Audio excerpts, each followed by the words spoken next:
तो hello everyone, welcome back to the channel @commerce plus official. तो आज हम बात करेंगे क्लास 11 का chapter number 12 accounting of goods and service tax.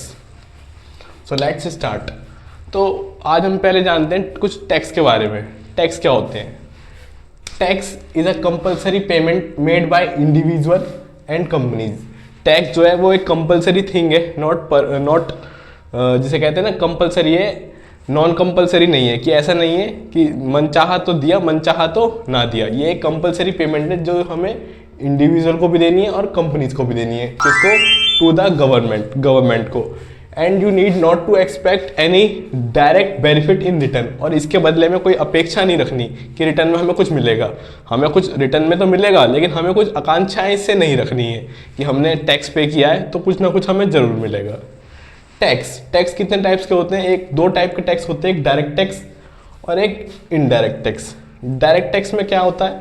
Individual जो होते हैं उनको इनकम पे टैक्स देना पड़ता है, कंपनीज को अपनी प्रॉपर्टी पर टैक्स देना पड़ता है। तो ये तो हो गए इनडायरेक्ट टैक्स, डायरेक्ट टैक्स। अब बात करते हैं इनडायरेक्ट टैक्स की। इनडायरेक्ट टैक्स में किसके ऊपर टैक्स देना पड़ता है? गुड्स एंड सर्विसेज के ऊपर। मान लो आप कुछ सामान बना रहे हो, प्रोडक्ट बना रहे हो, तो आपको टैक्स पे करना है। कोई प्रोडक्ट आप सेल कर रहे हो तो उसमें आपको टैक्स पे करना है।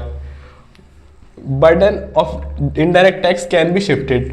बर्डन जो होता है इनडायरेक्ट टैक्स का, वो शिफ्ट किया जा सकता है। जैसे कि आपको कोई गुड बेचना है, पहले आप उसको खरीदोगे खुद से, ठीक है।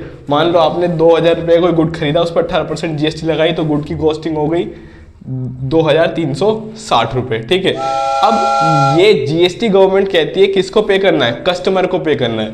अब आपने उसको प्रोडक्ट को आगे कस्टमर को सेल कर दिया, अब कस्टमर ने GST पे कर दिया, तो इसमें जो आपको बर्डन आया था वो किसमें, वो क्या हो गया? शिफ्ट हो गया। किसको? कस्टमर को शिफ्ट हो गया। लेकिन अगर डायरेक्ट टैक्स की बात करें, burden of direct tax can not be shifted. Direct tax में जो बर्डन होता है वो शिफ्ट नहीं किया जा सकता। जैसे कि इनकम पे अगर 10 लाख रुपए आपकी इनकम है, उस पर जो भी टैक्स पे करना है तो आपको वो करना ही पड़ेगा, वो आपका बर्डन शिफ्ट नहीं किया जाएगा। और जो डायरेक्ट टैक्स की कैटेगरी में कौन कौन से आते हैं, जैसे इनकम टैक्स, वेल्थ टैक्स और एक्सेट्रा, ये सब किसकी कैटेगरी में आते हैं? डायरेक्ट टैक्स की कैटेगरी में आते हैं। इनडायरेक्ट टैक्स में पहले गवर्नमेंट में कौन कौन सी चीज़ें अलाउ कर रखी थी? पहले होता था sale tax, service tax, excise duty, VAT, value added tax. इस तरीके के बहुत सारे टैक्स हुआ करते थे। लेकिन अब गवर्नमेंट ने ये सारे टैक्स को हटा करके वन नेशन वन टैक्स की पॉलिसी लगा दी है, और अब एक टैक्स कर दिया है, गुड्स एंड सर्विस टैक्स। तो आई होप आपको ये छोटी छोटी चीज़ें कुछ समझ आई होंगी, कुछ इन्फॉर्मेटिव रही होंगी चीज़ें। आज की वीडियो में इतना ही, मिलते हैं अगली वीडियो में। तो please like this video, share this video, subscribe the channel @commerce plus official.